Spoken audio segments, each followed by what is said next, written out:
The CBS Radio Mystery Theater presents...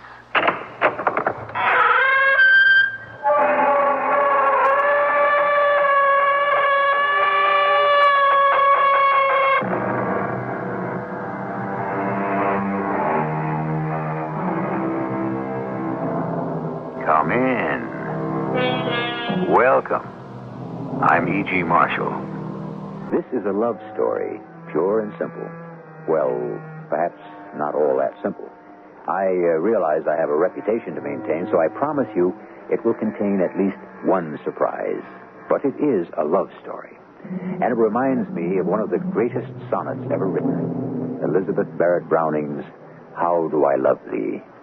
The end of which reads, "And if God choose, I shall but love thee better after death."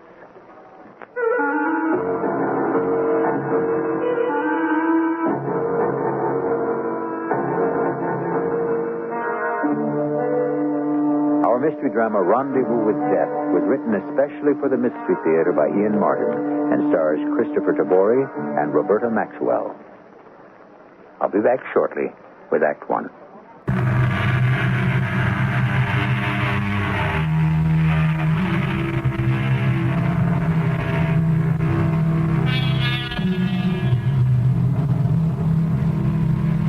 We're a country that has always needed heroes.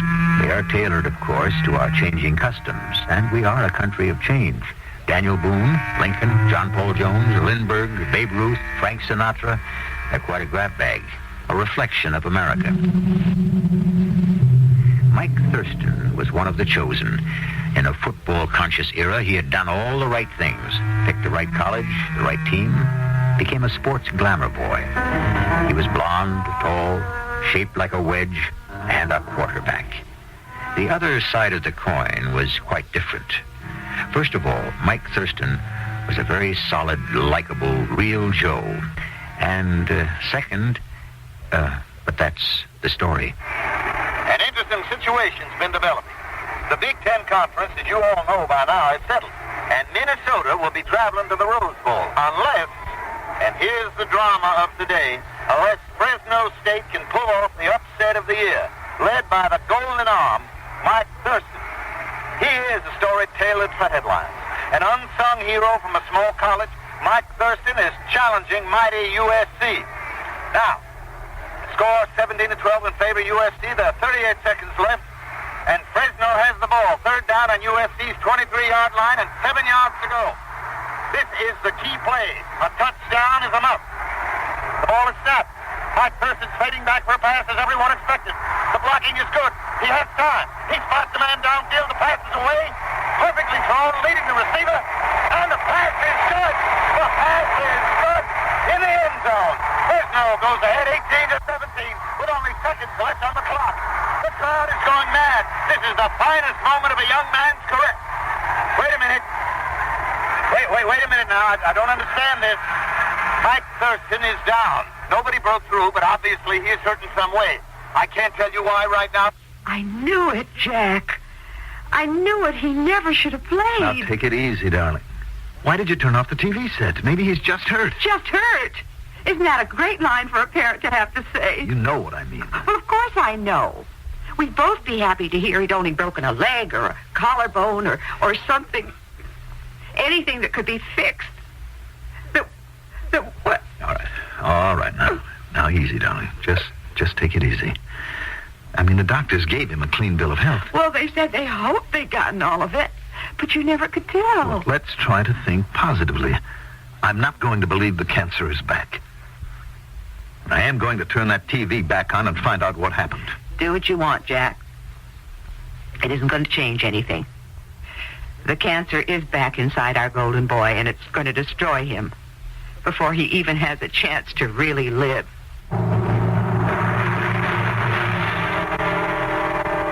Hello, Dr. Baxter. Mrs. Thurston, Mr. Thurston. How's Mike? Can we see him? Yes, of course. He's fine. He's sitting up and eating like a horse. What happened to him, Doctor? Well, that's something we're going to have to talk about, but not right now. Maybe right now is just when we should talk about it, Dr. Baxter. Well, I'm not sure that this It isn't anything new. It's something all of us have been living with. Well... Don't hesitate, Doctor. I'm as braced for it as my husband. All right. When Mike came in here 4 months ago, as you know, the problem seemed simple. He had some moles on his neck, which we recommended should be removed as pre-cancerous growths. And you examined him. Mm-hmm. And at that time, as you remember, we had to postulate that we were facing a possible melanoma. That terrible thing that spreads. Yes, Mrs. Thurston. Well, we're facing it now. And there's no way to stop it. Not that we know of. He's so young. It can't be. I mean, there must be some treatment, something that... I wish I could offer it to you. But he's only 21 and full of life. He's a football player, an athlete. Now, there must be some way he can... I mean, there's something... Darling, this time, apparently there isn't. I mean, it's dirty, it's insidious, and there's no defense against it. If there is, for heaven's sake, tell us, Doctor. If I knew, I would. My son is going to die? He has a disease we can't defeat. How long has he got? Now, I can take it, Doctor. How long? At the outside, 6 months. Joan, come on. No, I'm all right, Jack. How about Mike, Doctor? Does he know? Well, he's a pre-med student. No way we could keep it from him. Yes, he knows. That he has 6 months or less? That's right. What happened this afternoon out there on the field? We don't know. He blacked out suddenly. The damn stuff is running wild through his body. He could turn up with any kind of symptom. It hasn't affected his brain. Oh, no. The boy's magnificent. There isn't anything I wouldn't do for him, including taking his place, if that were possible. I have never in my life known anyone who has more right to live. Oh, I'm sorry. Forgive me. What a stupid thing to say. No, on the contrary. It was a lovely thing to say. The only thing is it's wrong. Apparently, he doesn't have the right.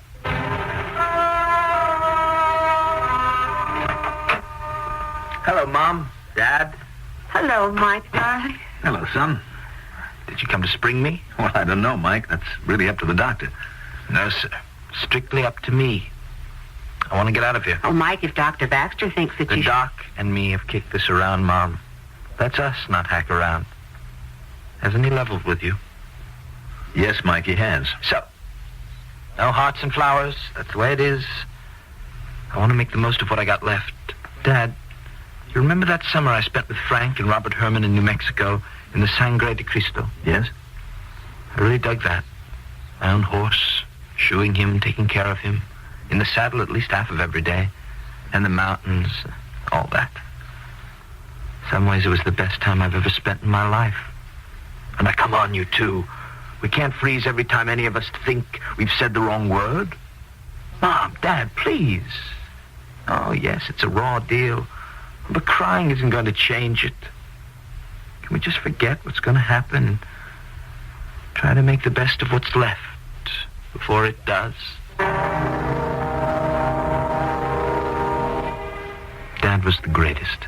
Somehow he backtracked and dug up the Hermans, whom he hadn't seen for years. The ranch they had sold years ago. But Dad bulldogged it and came up with the new owners, who fortunately weren't planning to be there for the summer. The college year ended, and I was still pretty good, just dropping a lot of weight. I graduated, and we took off for Truchas, the little town in New Mexico that was closest to our ranch house. You're sure it's okay, Paul? Oh, sure, of course. I mean, the damn place is pretty isolated, you know. It's 25 miles down hairpin mountain roads to Santa Fe in the nearest hospital. Jack, forgive me, but what difference does it make? The hospital isn't going to help, except make it easier on you. Well, what about Mike, to make it easier on him? You did say there would be pain. No, I said there can be pain. I've already prescribed pills for Mike that'll help. Not all the way. Nothing works all the way at the end. And if it gets that bad? Well, then just call me. I'll fly in, do whatever I can to make it bearable. It's a hell of a thing, isn't it? He hasn't been in to see me for a couple of weeks. How's he feeling? I suppose that's the most heartbreaking thing of all. Except for all the weight he's lost, he's just bubbling with enthusiasm and what I'm tempted to call good health. Paul, do you suppose... Jack, what can I tell you?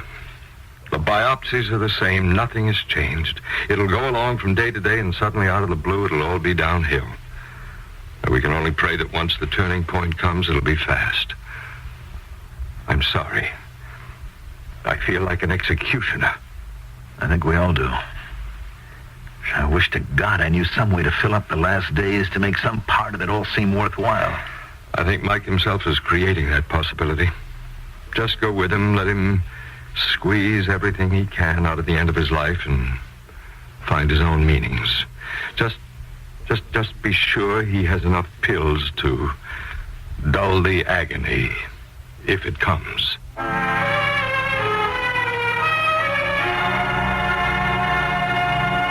did I come back here? Away from all my friends and my contacts? Maybe that's the answer.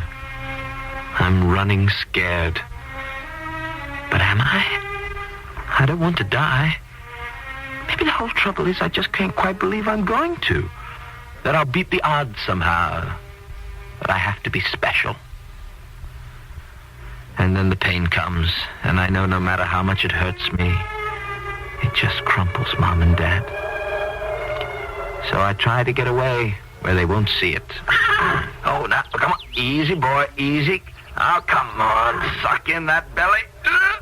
Oh, that's better, you old fake. I got to get that saddle cinched home tight. You want me to fall off you on the trail? Mike, there you are. Oh, you got Blue all saddled up, huh? Where you headed for? I'm going to ride up to the snow line, Dad, and maybe have a go at the north face of Old Baldy. Oh, all right, I'll come along with you. No, Dad. I want to make this one on my own. Why can't I share it? I'll face it, Dad. It's too rugged for you. You're not in shape. You are? I think so. Sorry, I could cut my tongue out. Why, Mike, why? What does the fellow say? Because it's there. Dad, it's just something I want to do that I've never done.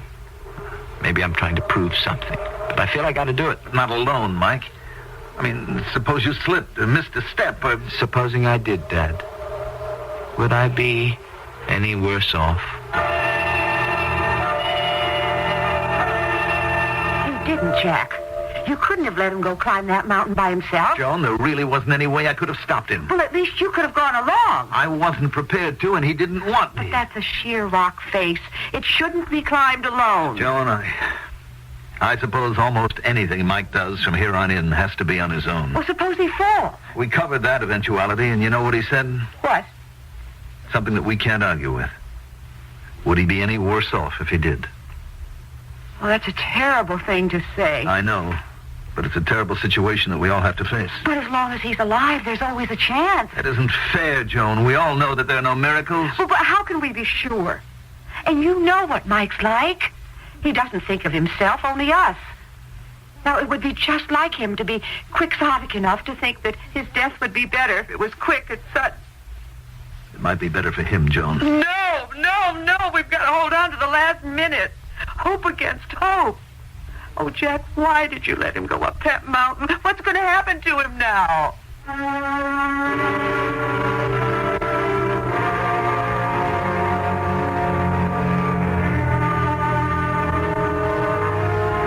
A depressing subject for a story, no question. There is little good to be said of death, except that it is certain and will come to all of us. But how and why, and with what dignity and revelation, is another question entirely. This story has only begun, and as I suggested in the beginning, its subject is not death, but love. I shall return shortly with Act 2.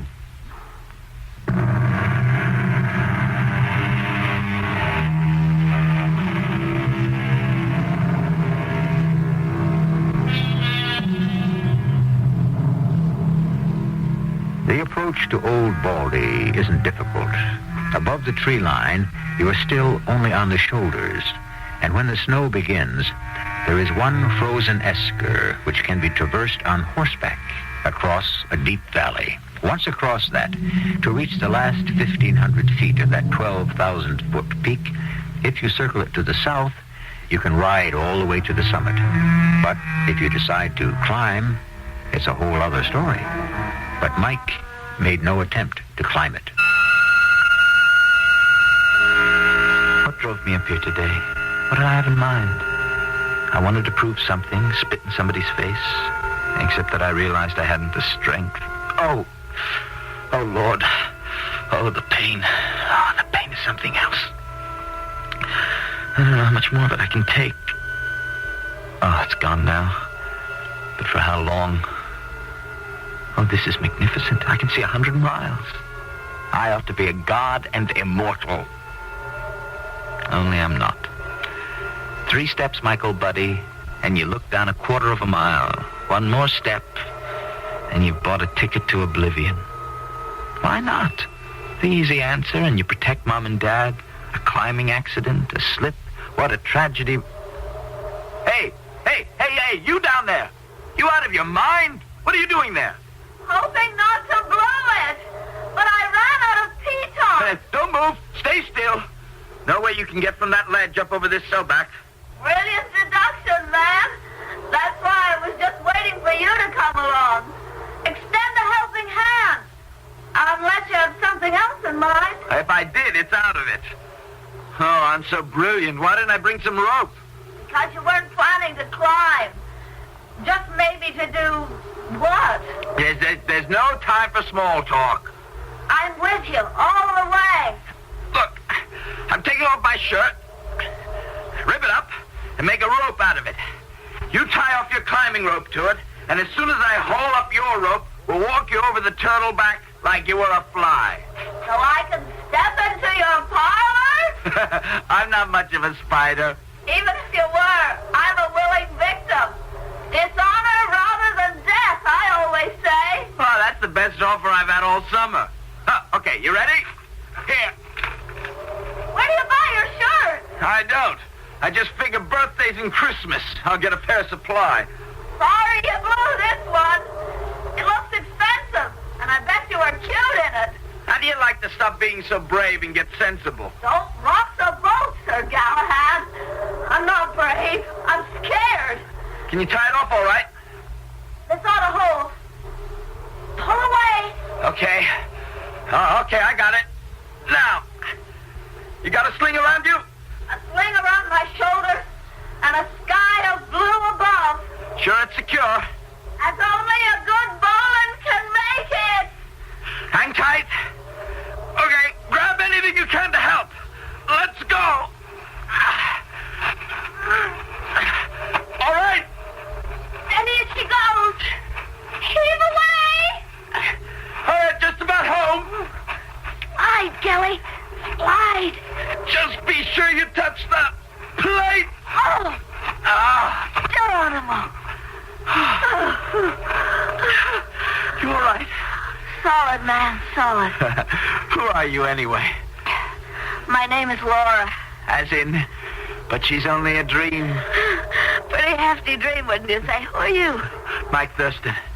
I came up here for the summer with my parents. Where? Oh, we took the Herman's Ranch. What about you? Oh, we live here, other side of the valley. The other half of my name is Willow. Our ranch is right on the other side of the valley. I can't see it. You're not supposed to. It looks down the other side of the ridge. Well, I guess I ought to thank you. For saving your life? No, I think nothing of it. Oh, I guess it's a standoff. Oh, what does that mean? In a kind of left-handed way, wouldn't you say I saved yours? That's a funny kind of thing to say. Forget it. Thanks for the lift. I guess it's time for me to split. No, wait, hold on. Yeah, I'll walk you down the mountain. We don't follow the same trail. Well, maybe not up until now. But you don't think I'm going to let you get away that easy. You want to see me again? You know it. I'd like to see you again, but... Well, but what? Can we keep it just between me and you? Will you promise not to tell anyone else about me? It's a wild trip, but if those are the ground rules, the only thing is... Well, maybe I don't have any right to see you again. That tears it. You better see me again. Where? Don't take the main trail. Coming up to Baldy, you'll see the stroke double-slash trail that cuts off by the Blue Rock. Know where I mean? Yes, you mean the rocking chair. The rock that sits on the two others like it would fall down any minute. That's it, only it won't. Just follow the trail until you come out in the snow line. I'll be there. But how do I let you know when I'm coming? You won't have to. That's crazy. Why can't you explain why? I have my reasons. If you want to see me again, try it my way. You'll see. It'll turn out all right. Okay. It's just... I've got to see you again. You will. Now do me one more favor. You leave first. Just start down the trail and don't look back. What do you have to keep so secret? It won't be very long till you find out. But it's still too soon. So I took her at her word, and I walked down the trail. Only I hadn't gone far before, like Lot's wife, I just had to look back. She was gone, disappeared, somewhere in those few seconds like she'd never been. Only you know what? I didn't turn to salt, and I didn't panic. Somehow, or some way, I knew I was going to see Laura again, and I was right.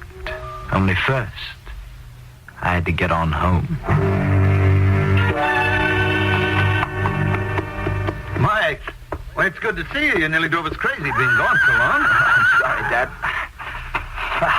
I didn't mean to. Where have you been? Just up Old Baldy. But you didn't climb the face. We've had the binoculars on it all day. You have? Sure. Scared all hell out of me saying you were going to try to scale it. I changed my mind. Obviously. But you had the binoculars on it. You didn't see anyone there. Well, no.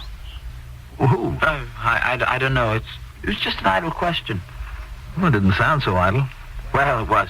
Oh, hello, Mom. Oh, darling, how are you? It's been a long day. But a good one. How are you? Oh, I'm fine. Just fine now that you're back. How are you feeling? Never better. I could eat a horse or a house or however you want to spell it. Oh, that's wonderful. What did you do today? I just moseyed about, thought some deep thoughts. Oh, that's nice. You know, your mother and I were kicking around a couple of ideas, Mike. We could go down to Las Vegas for the rodeo or maybe make a jaunt to Albuquerque. Why don't you and Mom do either or both?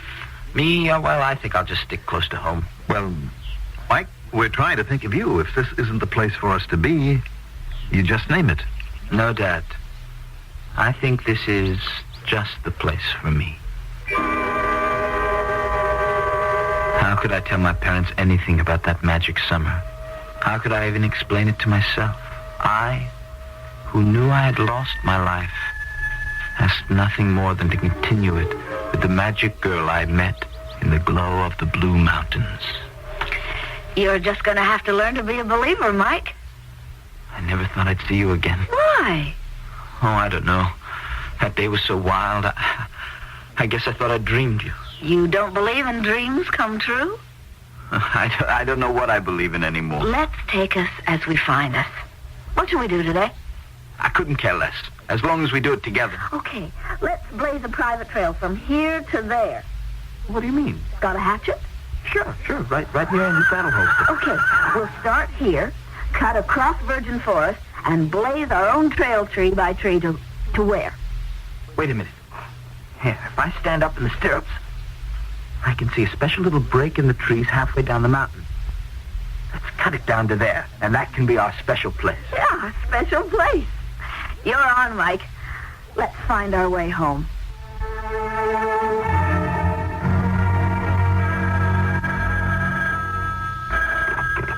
Hello? Dr. Baxter? Yes? Oh, Paul, it's Jack Thurston. Oh, Jack. Well, what is it? Bad news? No, the very opposite, Paul. Mike is... Well, he's lost a little weight, but outside of that, I'm afraid to say it, Paul. Say what? I have never seen him in better health in my life. I mean, frankly, it scares me a little. That's why I'm calling you. Well, I'm glad you did. You say there's no substantial weight loss? That's right. Well, how about pain? He never complains. Well, that doesn't necessarily mean anything. No, but I guess I can tell you something that does. Well, tell me. He isn't using the medication you gave him, Paul. He hasn't touched it. He doesn't seem to need it. I mean, something magic seems to have happened. Paul, do you think that... Don't ask me that, Jack. Not at long distance. I wouldn't dare to raise your hopes without... Without what? Well, Jack, look, it's a busy week for me, but I'll make time.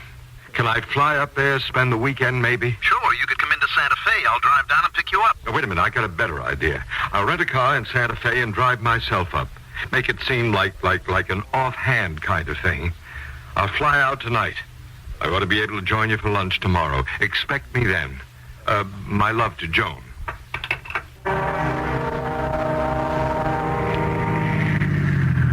Hey, Mike! Mike! Yeah? Doc Baxter, where I'll be. What are you doing in this neck of the country? Oh, just passing by. Thought I'd check in and see how the other half lives. Pretty good from the looks of you. You could say that again. I couldn't feel better. Maybe I ought to chase you down to the nearest hospital, run a couple of tests on you. No, I might just go for that. Only not right now. You, headed somewheres? Well, yes. I got something to do. But I'll be back right soon. Do Mom and Dad know you're coming? Mm-hmm. I called and said I might stop in for a night or two. Oh, that's great. You just go up onto the top of the hill and turn in by the corral. You can't miss it. I'll be back as soon as I can. There's no hurry. Who's the big, heavy date with? Oh, not anyone, really. It's just a special thing I have to do on my own. Gotta get moving. See you later, Doc.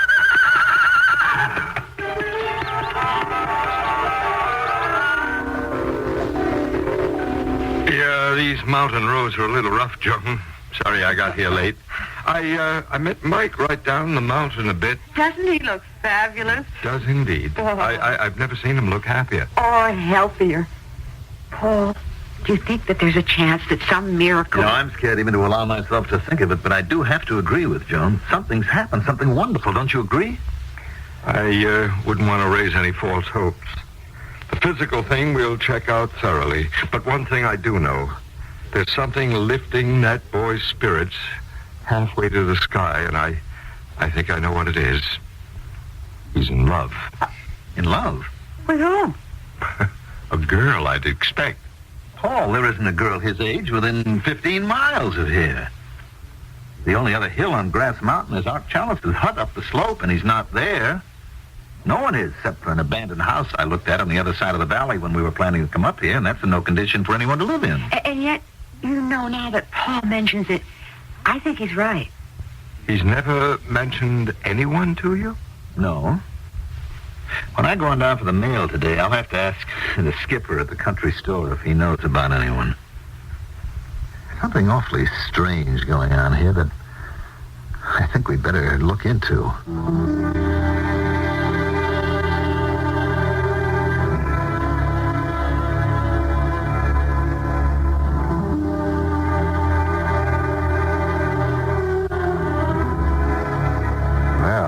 She's a strange girl when you think of it, isn't she? Laura Willow. And it's been a strange relationship between a boy who knows he has no future and a girl who seems to live only for the present. I wonder what this strange will-o'-the-wisp's past may be. We'll learn more when I return shortly with Act 3.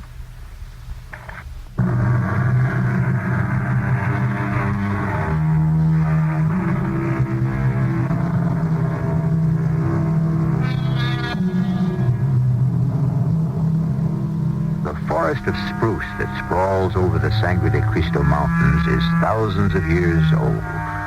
It is a tangle of fallen trees and undergrowth too thick for passage, except where state trails have been cut, cleared, and maintained. There are some private trails, such as the one that Laura and Mike have cut for themselves, and which ends in the lush, grassy glade they have made their own. At the moment, they're lying on their backs, side by side, gazing up at a clear blue sky. Sure you don't want some of this chow I lugged along? No. Drink? Coffee? Cola? Water? No sale. You're a funny one. Don't you ever eat?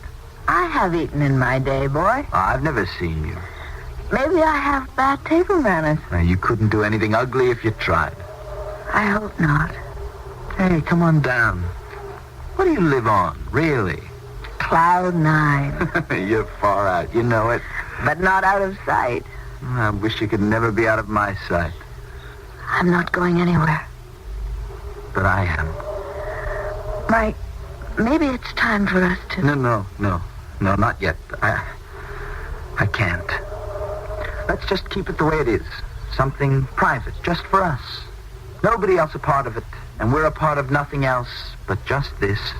You and me, and just being together. That's what I want to talk to you about. No. Let's change the subject. This place, we ought to give it a name. How about, the Secret Mesa? It isn't really a mesa, is it? Okay, Laura's Lee. How does that grab you? I hope you don't think of me as a siren. Oh, you weave a lot of magic, woman. I couldn't have passed you by. You're kind of a wizard yourself, man. Oh, why didn't I meet you back in high school? Why couldn't I have been there for you to meet? The timing's all out of whack. Too late for me. Too early for me. I'm sorry for what might have been. Don't. It's going to be... No, please, Mike. I want you to kiss me now. No, Laura, I can't. Kiss me. Laura. I love you, Mike. And I love you, Laura. God help us both. He will. Where are you going? Out of your life. As far and as fast as I can. Why? Because this is where it ends, Laura. I should never have let it go this far. You see... No, don't ask me to explain.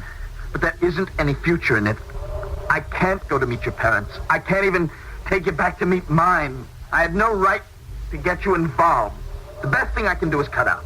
That's a nice, brave little speech, Mike. You know it? Now, go ahead. Let me have both barrels. Work me all over if you want. No. All I want to do is to decide some things. Right now. No, don't ask me to explain. Let's not drag it out. Let's just grit our teeth and go our separate ways. But we aren't going separately, Mike. We're going together. We're always going to be together. No, Laura, you don't understand. But of course I understand. You're going to die. You know? Of course. I always have. Since the very beginning. Yeah, but how? Oh, you must have seen something in the paper. Oh! What is it, Mike? The pain? Yes, it is. Just give me a moment. Oh, where is it, darling? Show me. Here. Some pills in my pocket. Oh, no, you don't need any pills. Just let me put my hand there. There won't be any more pain now. Ever. Oh, you don't know. It's gone. Just like that. Who are you, Laura? Since I know all about you, I think it's time you found out all about me. Come with me to the other end of our green valley, and I'll show you where very soon we'll find our own journey's end.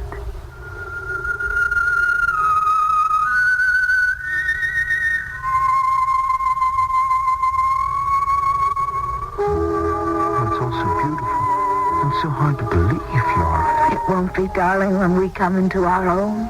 So this is where you grew up and spent all those 20 years of my never knowing you. I was a skinny little girl with sort of buck teeth. You wouldn't have liked me then. Oh, no, I'd have loved you no matter when I met you. Oh, no. I was shy. Scared of my own shadow, that's why. No. That's all past and done with. Poor darling. So long.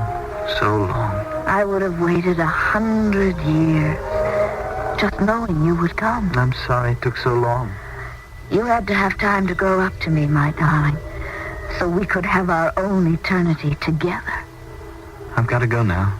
I've got to see Mom and Dad. Will you tell them about us? How can I? How could I make them understand? I think there will be a way. We'll see. Just hurry back to me soon. I'll be waiting. Goodbye, Laura. No, not goodbye. Never goodbye. Just till we meet again. I'll count the minutes. Mike? Yes? You will come back. I'm afraid to be alone again. Oh, I'll come back. Nothing will keep me away. I'll make sure of that. If I have to, I promise I'll come for you.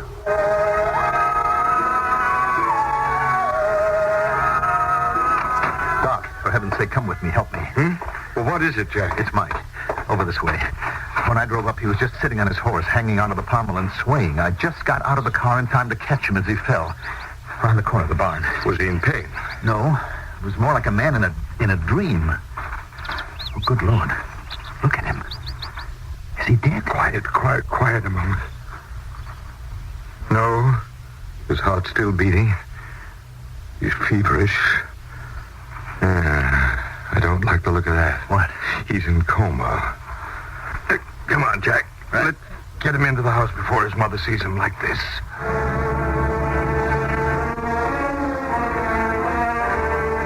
I suppose this is the beginning of the end, Jack. I don't know, darling. What the devil is taking Paul so long? Well, perhaps I should go. Maybe I can help. No. Let Paul handle it. But I want to be doing something. I can't just sit here, and I'm scared my boy will slip away. Doc, how is he? He's out of coma, and I have him stabilized, I think. Oh? I had to give him a sedative. He got, sort of delirious. Oh, no. He kept calling about some girl, a Laura Willow. Do you know her? Good Lord. What is it, Jack? Nothing. Nothing. Don't lie to me, please. Whatever it is, I want to know about it. Well, did he say anything else about this girl, Paul?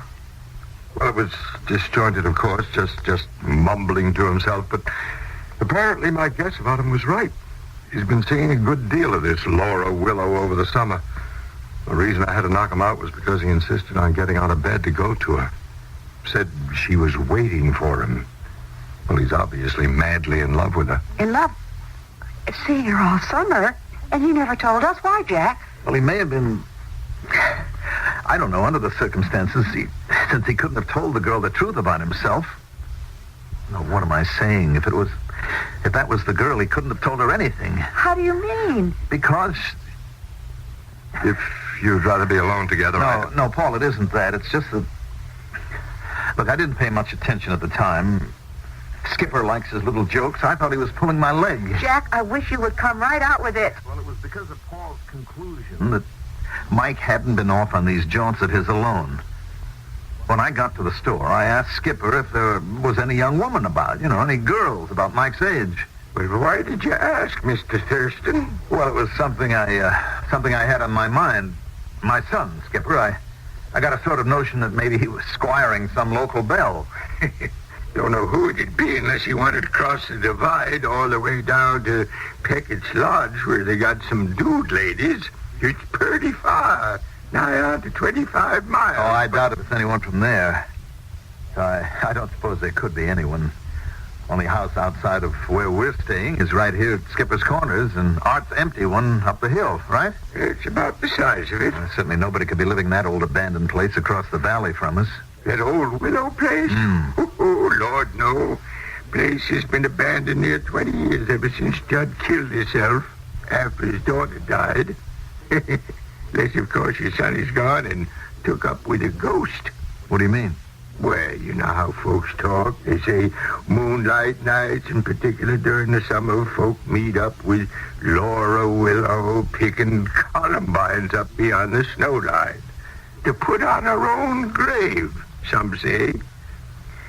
She was a mighty pretty little thing, for she smashed herself all up, falling off the north face of old Baldy's there. An accident? Well, that's what some said. Other things have been said, too. Folks whisper and all. Her mother had been dead a good while. Judd and she were alone. He was a man with a lot of juices. Some said he wouldn't leave her alone, so she stepped off that high place. A decent girl and all, and kind of a shy one. Judd just killed himself in remorse. Well, you know how people talk. But they do say she still wanders. Maybe your son met up with her. You did? No, I don't. What did you say the girl's name was again? Pretty as a picture she was. Ashamed to die so young. Her name was Laura Willow. The same name as Paul heard Mike say. Was that the name? Yes, Joan, no mistake. He kept saying it. And she's been dead how long? 20 years. Well, how could Mike... Jack, what does it mean? What does it all mean? I don't know, darling. Maybe Mike heard the story from someone and it's stuck in his mind. Maybe he's awake and we can ask him now. Is it all right for me to look in, Paul? Of course. Joan, what is it? It's Mike. It's Mike. He's gone. He's gone. He couldn't have died. No, I'm not talking about death. I mean his body. Him. Our son. He's gone.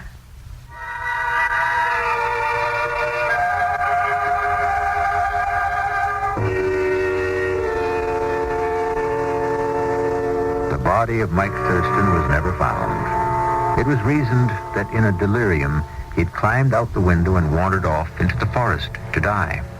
The virgin forest could bury 100 lost men without them ever being found. For myself, I like to think that Laura came to him as she had promised and brought him back to Journey's End. As I said in the beginning, for me, this is a love story. I shall return shortly.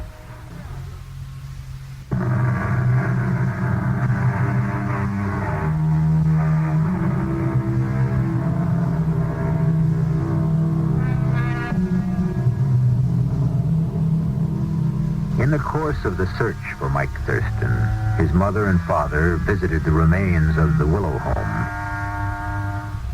There was a path from the back of the house up the hill to an aspen grove, where they found a simple grave with a headstone that read, Laura Willow, 1937-1957. She died too soon.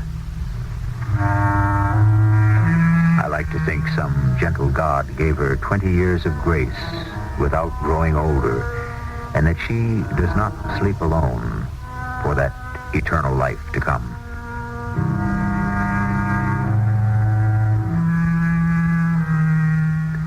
Our cast included Christopher Tabori, Roberta Maxwell, Mandel Kramer, Arnold Moss, and Ann Petoniak. The entire production was under the direction of Hyman Brown. This is E.G. Marshall inviting you to return to our Mystery Theater for another adventure in the macabre. Until next time, pleasant dreams.